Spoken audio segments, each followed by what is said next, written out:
Eu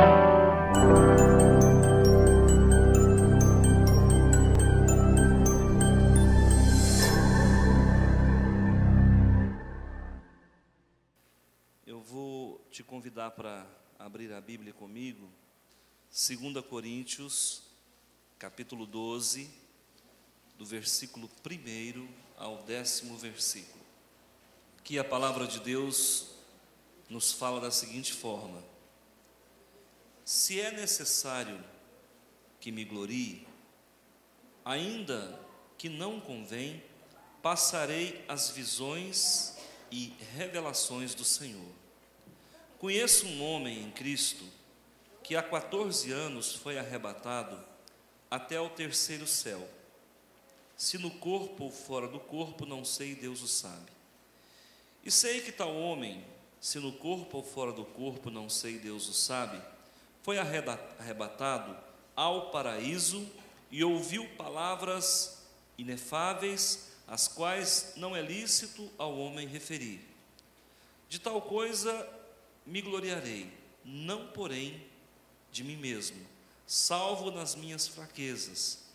Pois se eu vier a gloriar-me, não serei nécio, porque direi a verdade, mas abstenho-me para que ninguém se preocupe comigo mais do que em mim vê ou de mim ouve. Versículo 7.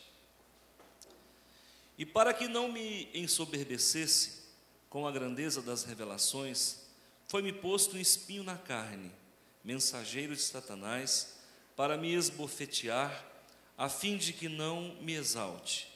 Por causa disto, 3 vezes pedi ao Senhor que o afastasse de mim. Então ele me disse: a minha graça te basta, porque o poder se aperfeiçoa na fraqueza. De boa vontade, pois, mais me gloriarei nas fraquezas, para que sobre mim repouse o poder de Cristo. Pelo que sinto prazer nas fraquezas, nas injúrias, nas necessidades, nas perseguições, nas angústias, por amor de Cristo, porque quando sou fraco, então é que sou forte. Eu quero te convidar a orar comigo. Deixa a sua Bíblia aberta. Pai, em nome de Jesus, mais uma vez nós estamos para orar, para cultuar e louvar o Senhor. Peço a presença manifesta do Senhor neste lugar. Espírito Santo, tocando cada vida, assistindo nas nossas carências, nas nossas necessidades, aquece o coração de cada crente. Faze-nos, Senhor, devotados, contritos, compungidos, na pessoa do Teu Filho amado, Jesus. Senhor, desça sobre nós o azeite quente, esse azeite que desce do céu, e essa unção seja derramada sobre nós, de uma forma onde nós possamos nos encher, possamos, Senhor meu Deus, derramar da Tua presença em nós. Obrigado, muito obrigado, porque nós estamos aqui por Ele, por Jesus o nosso Senhor.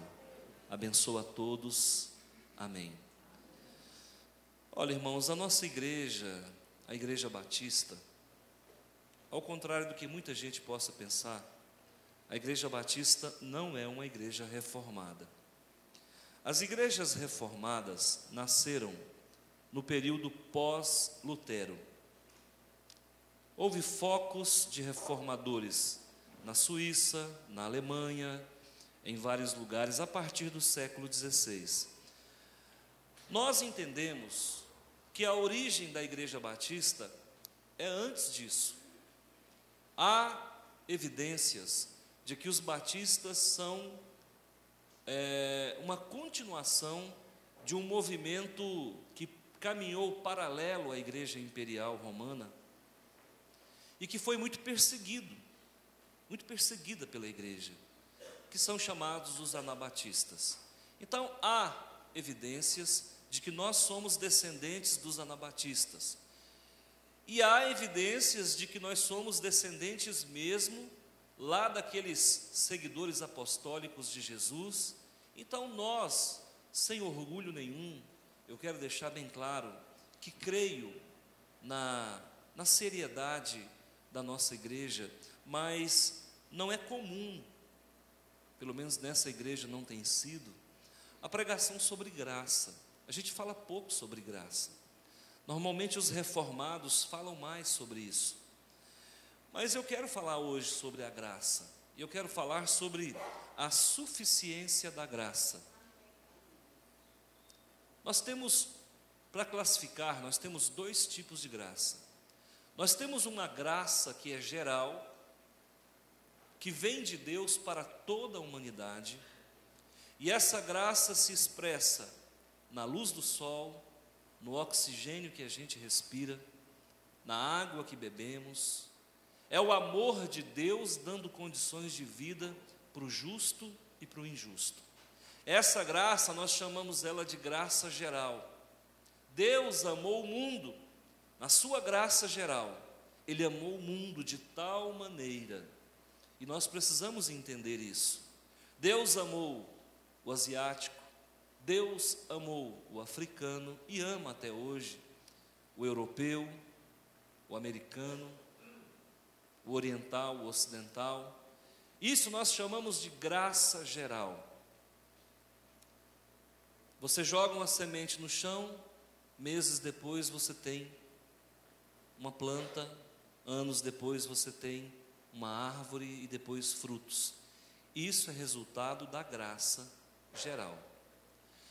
Mas existe uma outra graça que precisa aqui ser mencionada, e é o que nós chamamos de graça especial, que é o que nós chamamos de graça específica.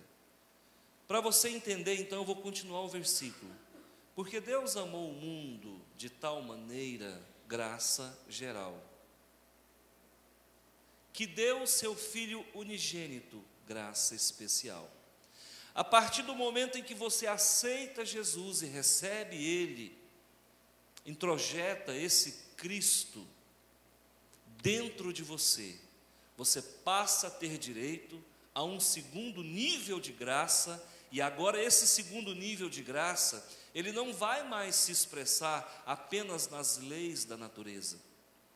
Esse segundo nível de graça não vai se expressar com você de uma forma subjetiva, mas ele vai começar a se comunicar com você de uma forma endógena, de uma forma interior. E é quando nós começamos a ter um encontro com o Criador.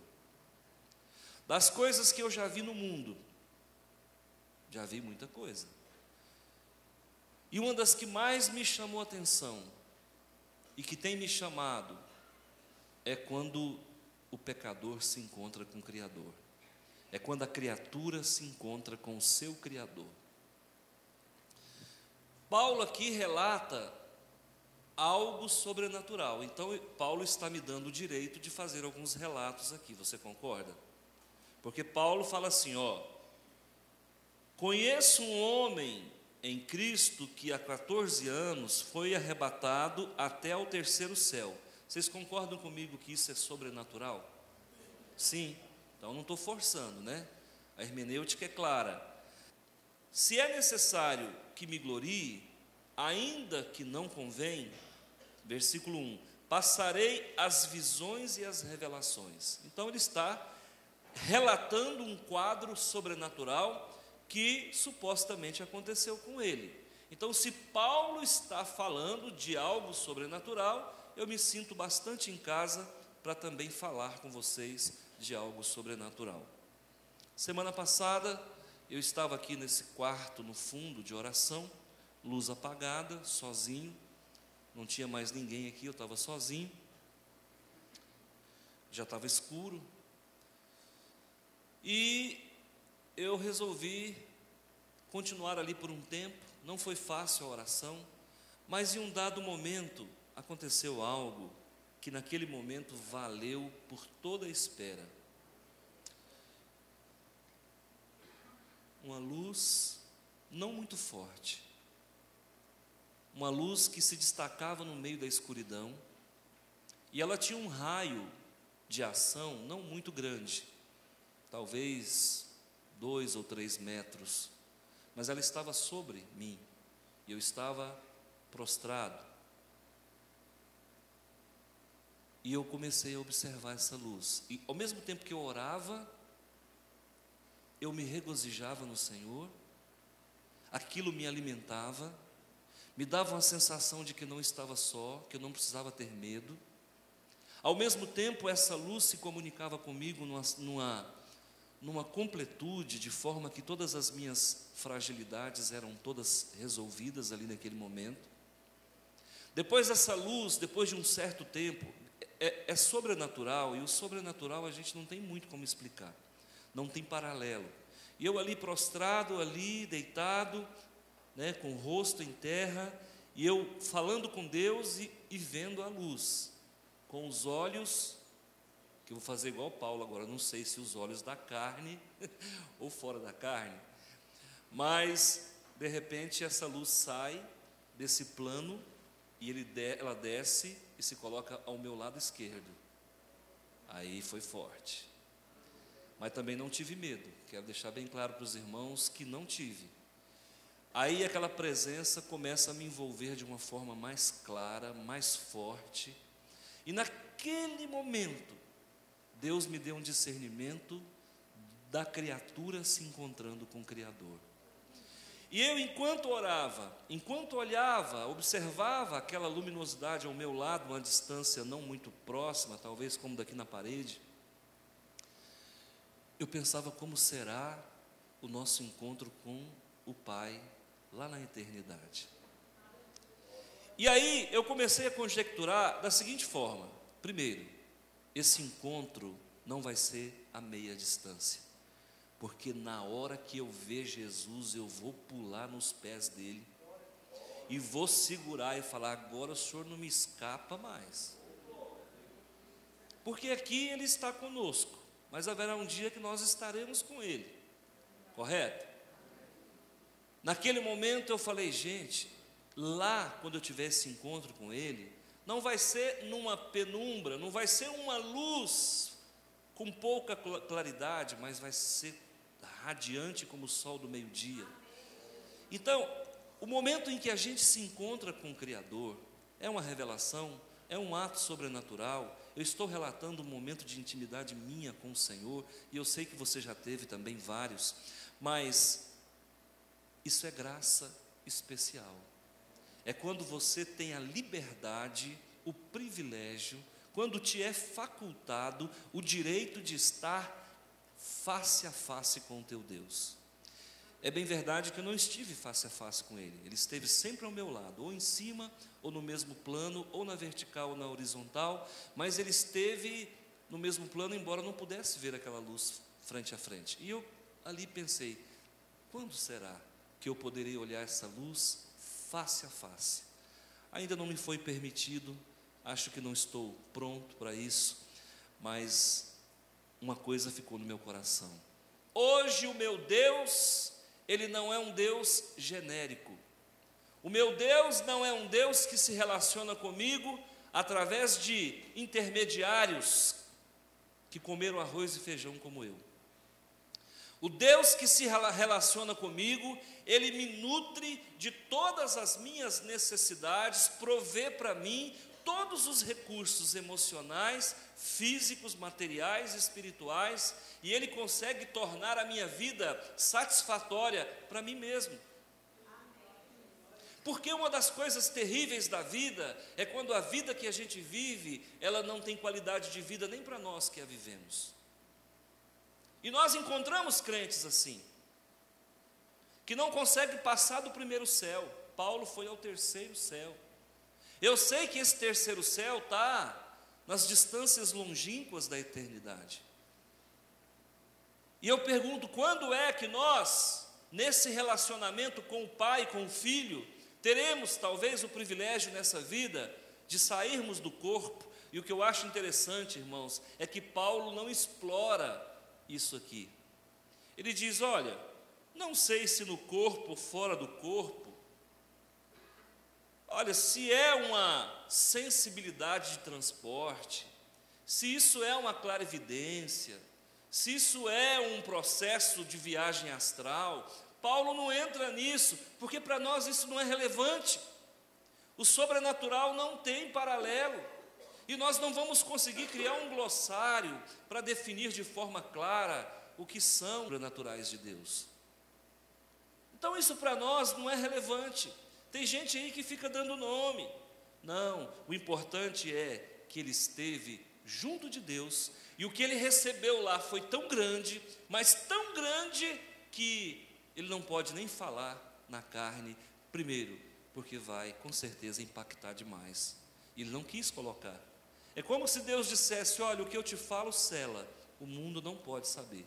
Agora, Paulo chegou num nível de intimidade tão grande com Deus, e agora eu quero que você reflita comigo. Paulo chegou num nível de intimidade muito além do pastor Antônio, muito além do que todos nós aqui juntos, mas foi tão próximo de Deus, que, ao que tudo indica, quando Paulo volta para a realidade, Deus então coloca um espinho na carne dele. Irmãos, afinal de contas, que Deus é esse? Isso é graça, porque Deus levou Paulo a um lugar, que eu sei que é o melhor lugar do mundo, porque é exatamente na antessala de Deus. E ao levá-lo lá, quando ele volta para a realidade, ele volta com certeza transfigurado da glória de Deus. Mas o Senhor então, prevendo uma possível queda, porque Paulo não podia cair, o Senhor então coloca um espinho na carne. E eu quero falar sobre isso. Eu sei que tem gente que está sofrendo aqui. Eu sei que existem pessoas aqui passando muitas dores, muitas aflições, o Senhor me fala isso. Eu sei que existem pessoas aqui, que se abrir o livro, vai fazer muita gente chorar. Eu tenho convicção de que existem pessoas aqui que estão a um passo de abandonar a fé. O Senhor me fala aqui nesse momento, que existem pessoas aqui que só não deram cabo da vida, porque ainda há uma ponta de esperança.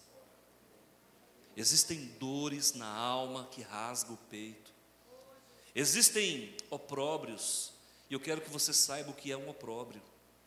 Uma coisa é você passar uma vergonha escondido, outra coisa é você sofrer uma vergonha pública.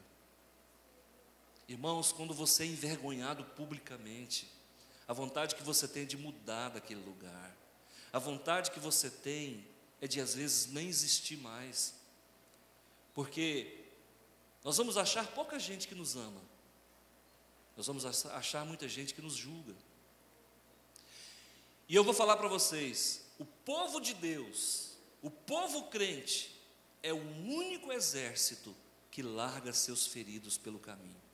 Nós somos, irmãos, nós somos os soldados de Cristo, que vemos os nossos combatentes caírem, e nós deixamos eles encostados no canto. Esse ônus nós vamos ter que assumir. Essa culpa é minha, essa culpa é nossa.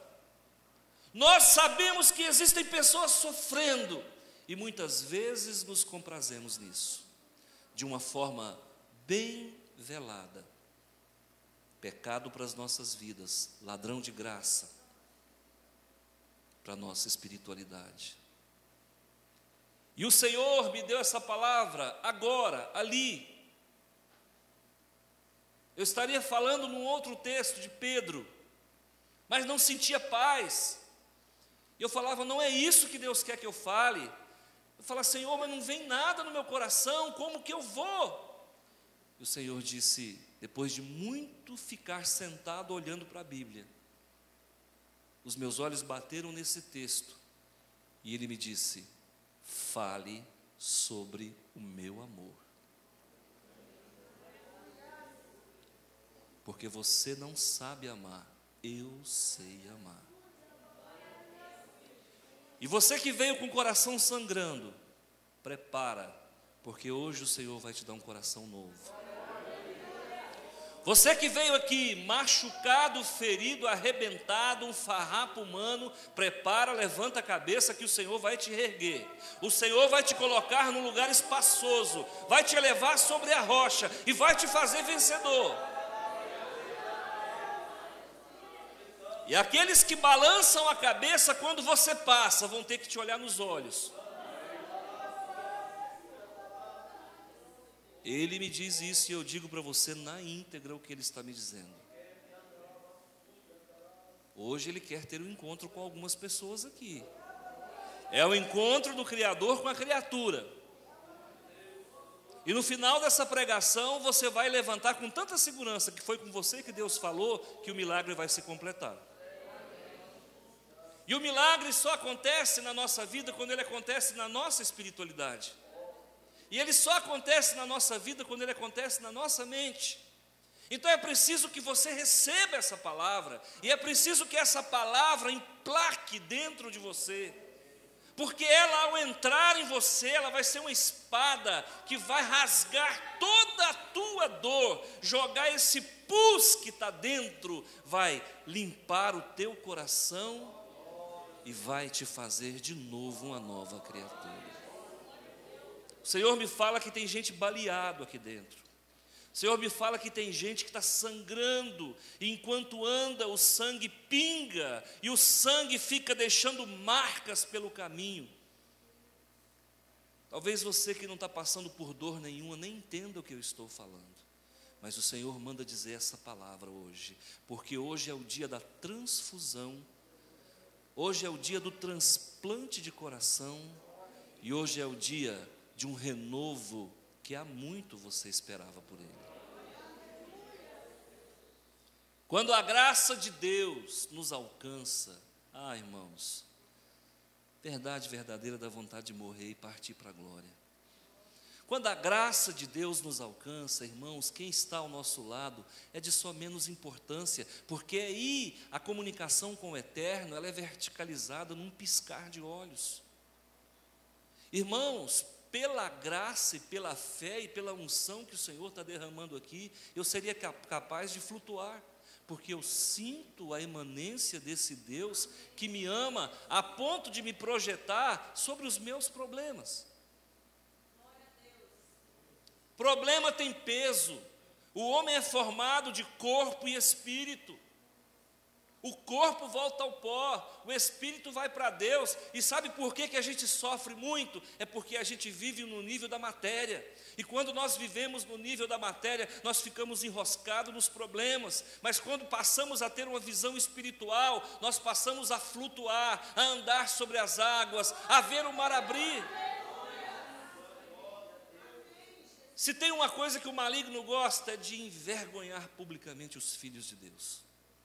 Se tem uma coisa que está na mídia satânica, é envergonhar os filhos de Deus. Observe o que tem saído no YouTube. Todas as gafes de algumas igrejas, de alguns pastores vão parar lá, porque o maligno quer envergonhar o povo de Deus publicamente. Todo mundo pode errar. O dia que o crente erra, ele vai para o paredão, porque o maligno quer nos tornar vergonha pública. Mas hoje o Senhor levanta a tua cabeça. Hoje o Senhor levanta. E quero que você saiba o que eu vou lhe dizer. Os causadores da tua vergonha vão pagar preço de sangue por conta de tudo isso. O Senhor é contigo. O Senhor é contigo e não entra na frente. Agora, preste atenção aqui, queridos. Quando a graça de Deus me alcança, e te alcançou também, 3 coisas maravilhosas vão acontecer. É claro que existe a questão sobrenatural. Olha, irmãos, eu sou apaixonado em coisas sobrenaturais. Eu quero muito ouvir a voz de Deus. Eu não sei se eu dou conta de ir no 3º céu, mas se me levar no 1º já está bom. No 2º...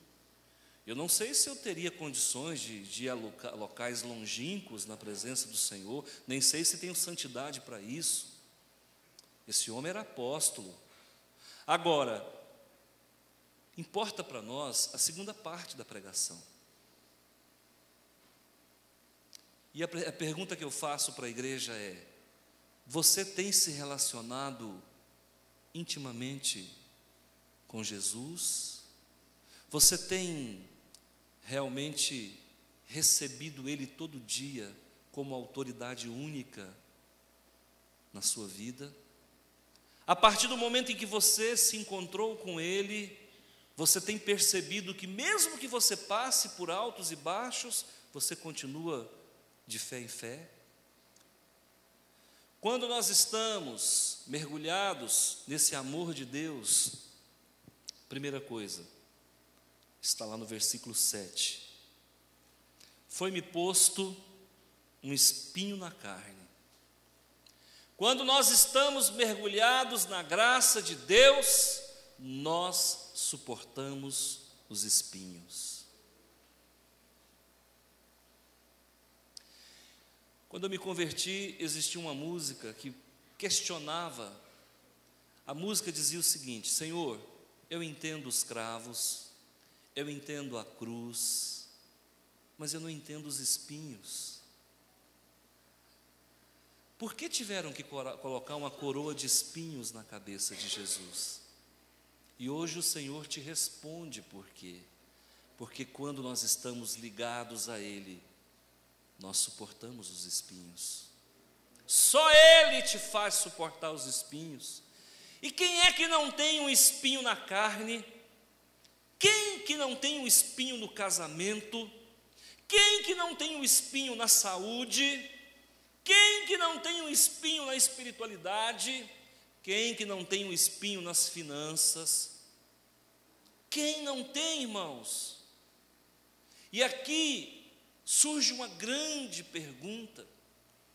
Os acadêmicos em várias faculdades e seminários de teologia ficam tentando adivinhar que espinho é esse. Aí muitos diziam: eu acho que Paulo sofria de úlcera.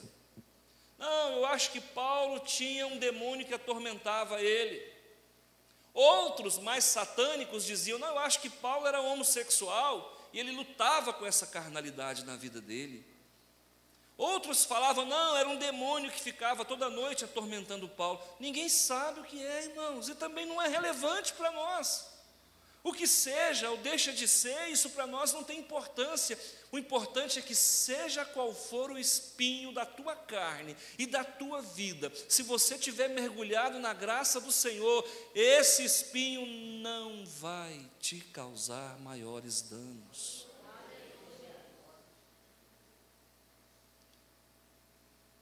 Irmão, se espinho fosse tão ruim, peixe tinha esqueleto. Eu, enquanto estou degustando alguns peixes ósseos, e quando eu quebro a carne para comer, eu fico olhando e falo: gente, mas será que essa espinhada não doía na costela? Para muitos, o espinho não faz diferença. Se o peixe que é o peixe consegue viver com ele, por que nós não conseguimos em Cristo Jesus? Qual é o teu espinho? Qual o tamanho dele? Qual a profundidade? Tem quanto tempo que esse espinho te fere? E se fere, por que fere?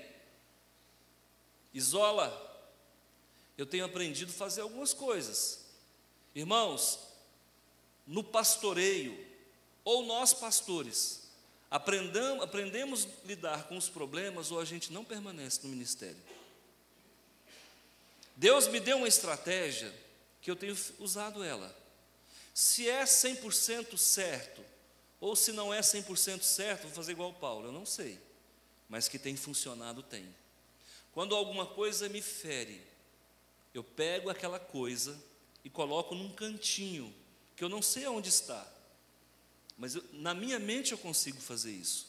Eu pego aquilo e coloco num cantinho e decido a não sofrer mais por aquilo. Se é uma pessoa que me feriu, que foi ingrato, que me maltratou, que falou que não devia, porque essas coisas todas, nós somos humanos. Sabe o que eu faço? Eu pego essa pessoa, coloco num cantinho e não olho mais para ela. Assim eu não sofro. Isso não é guardar mágoa, as pessoas confundem. Guardar mágoa é eu desejar coisa ruim para essa pessoa, não desejo.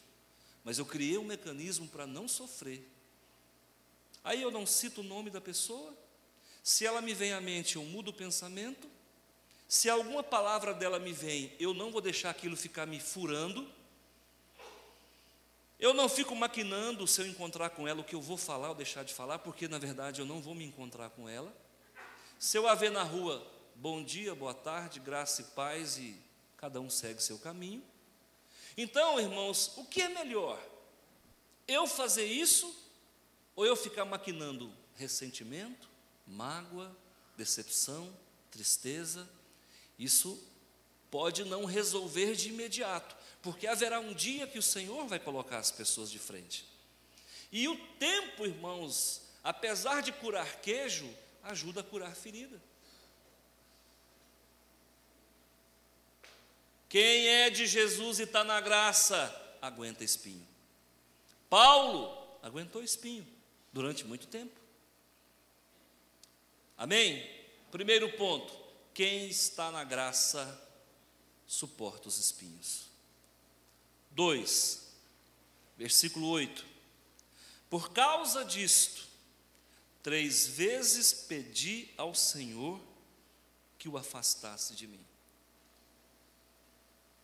Certa feita, um pregador disse que Deus nunca diz não para as nossas orações. Eu acho que esse pregador, na Bíblia dele, deveria não ter esse capítulo de Coríntios, porque na minha Bíblia, João Ferreira de Almeida, revista e atualizada, em 2 Coríntios capítulo 12, no versículo 8, diz que Deus disse não, não e não.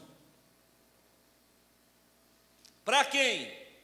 Para o Antônio, para o José da esquina e para o Manel da venda, certo? Não. Ele disse isso para um homem que ele próprio chamou, que ele se materializou na forma de um sol, de uma luz, para um homem que ele levou para a Arábia.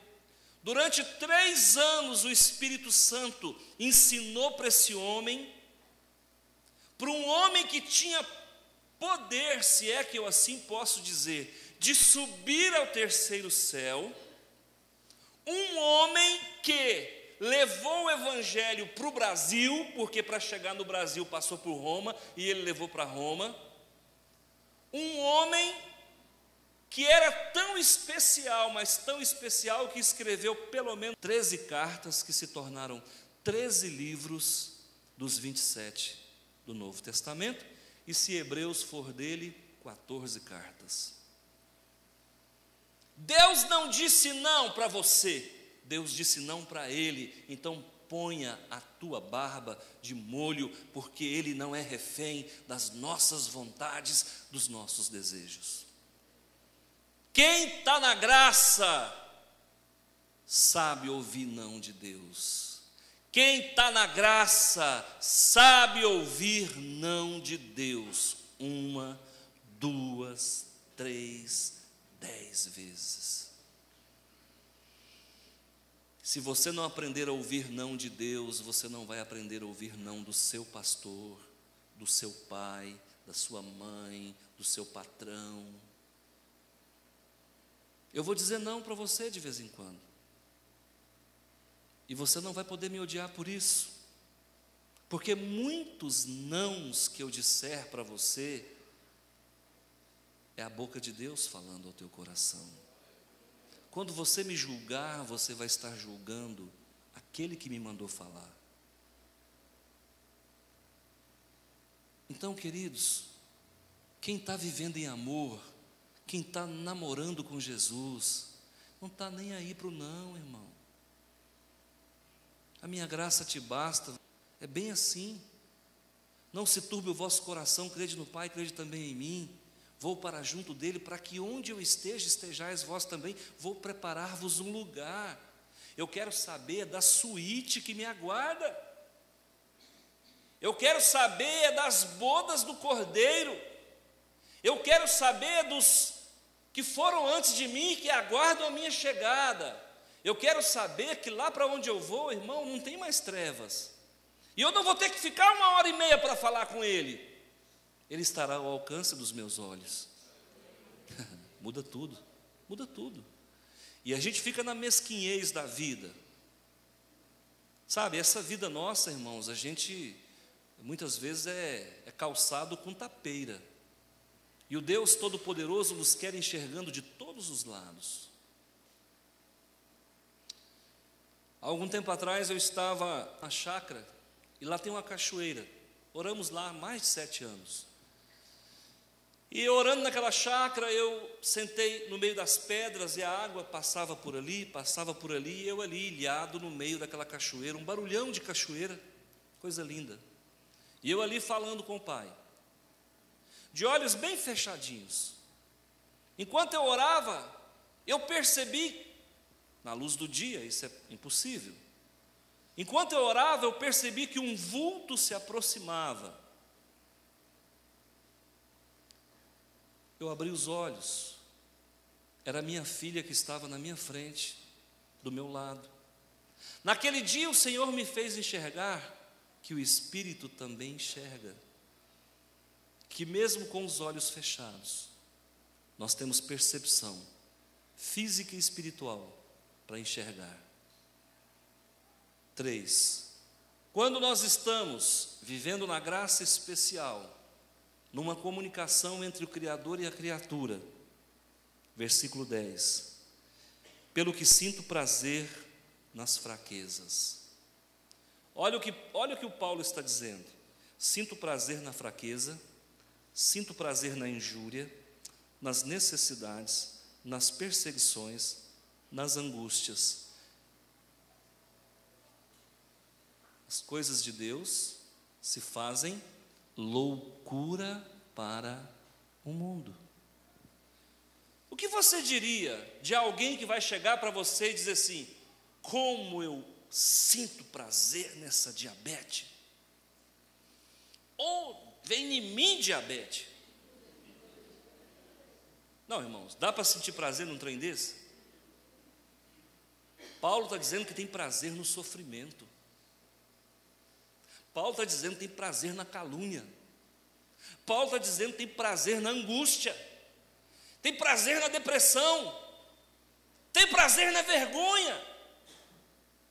Paulo, você é doido, cara. Não, eu estou amando Jesus, e quando a gente ama Jesus, tudo é periférico. Quando nós estamos vivendo um romance com Ele,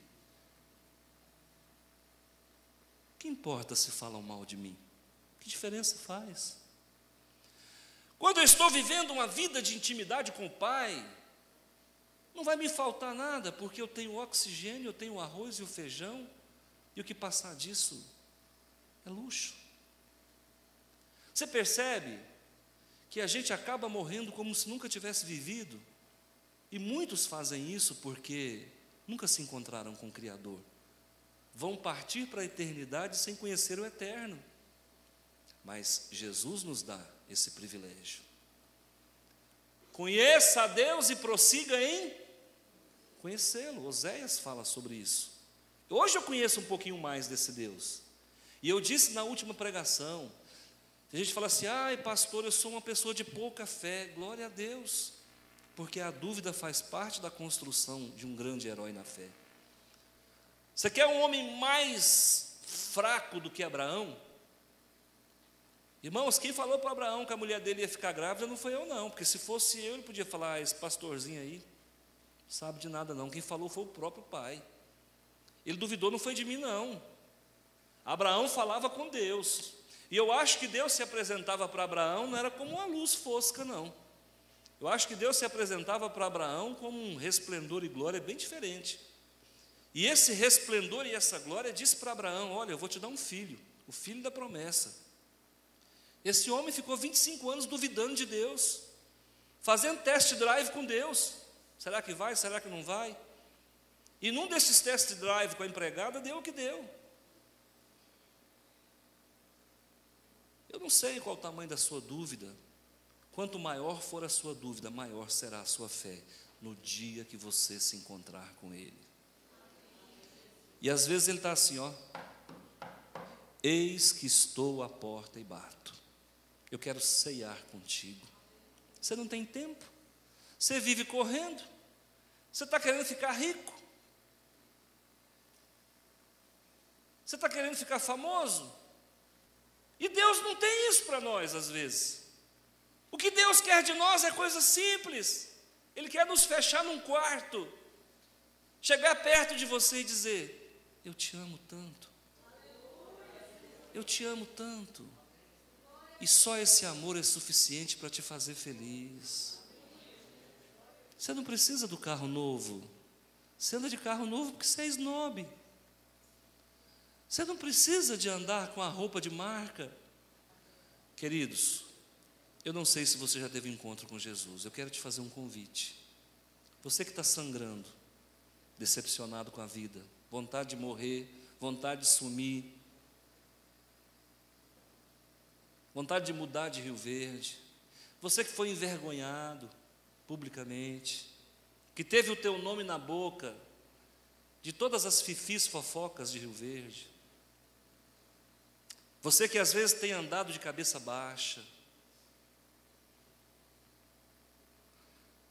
você que está mudando a rua que você anda para não ter que enfrentar certas pessoas,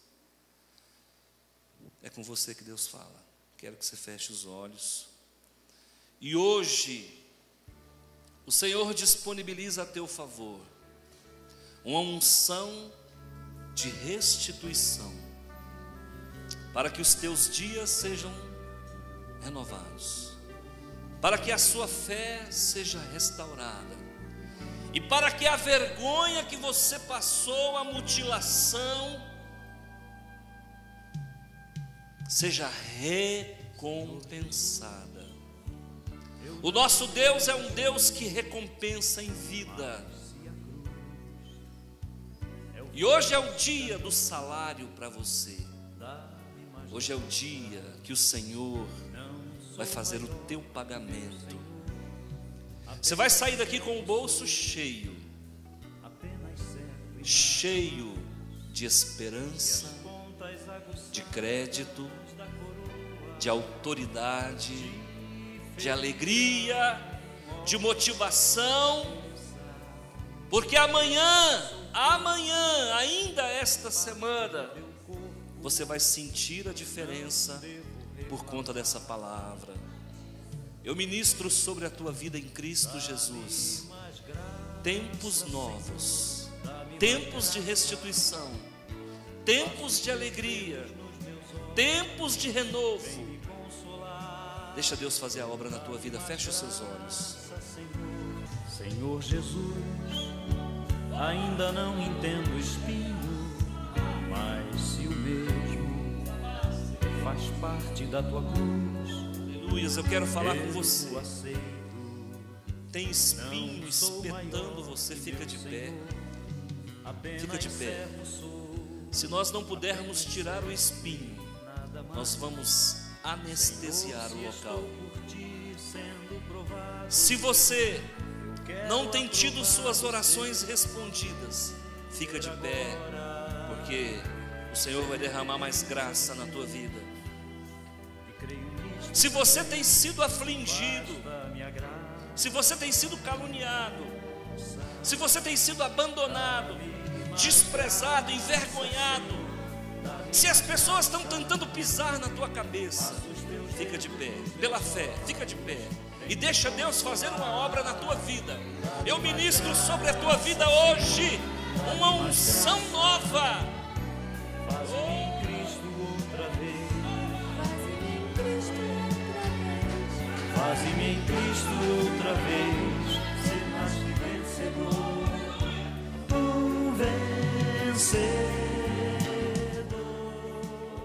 O Senhor manda te dizer que o horizonte negro agora está claro. Você olhava, não via, não conseguia enxergar além. O Senhor faz uma aliança contigo hoje, de nunca mais você passar por essa dor. Mas a aliança, como diz a palavra, ela precisa de haver responsabilidade mútua. esta vergonha, esta dor, Senhor esse Jesus, sofrimento, esse eu espinho não entendo o espinho, está mudado, mas está renovado. O Senhor joga sobre a tua cabeça dá-me mais graça. um óleo tão claro. Sou maior que meu É como se fosse uma lavoura apenas onde servo sou, o esguicho d'água, uma lavoura irrigada, se as pontas aguçadas te circunda e te coloca no meio, em segurança. Diga comigo, eu estou seguro. Eu estou seguro.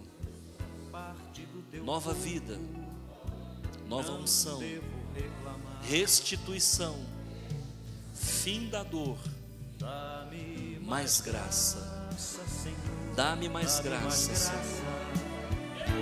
Passo os teus dedos nos meus olhos, vem me consolar. Dá-me Recebe mais do Senhor a graça, unção, Senhor. recebe do Senhor Dá-me o mais batismo, graça. recebe do Senhor, deixa Deus operar na tua vida. Toca, Senhor, toca, Senhor, toca, Senhor, toca, Senhor. Batiza, batiza, opera, renova, cura, liberta, santifica e multiplica com o teu poder.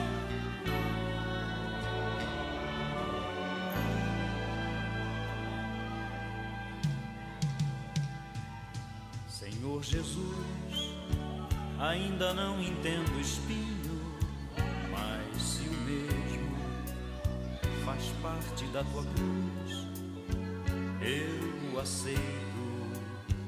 Não sou maior que meu Senhor, apenas servo sou. Unção gloriosa, Nada tem mais. uma unção gloriosa do Senhor para Se você estou por hoje. ti sendo Tem uma unção provado, gloriosa sobre a tua quero vida. aprovado ser Aleluia. agora. Sei o que tens a dizer e creio nisto também. Basta me graça. Dá-me mais graça, Senhor. Dá-me mais graça. Passo os teus dedos nos meus olhos.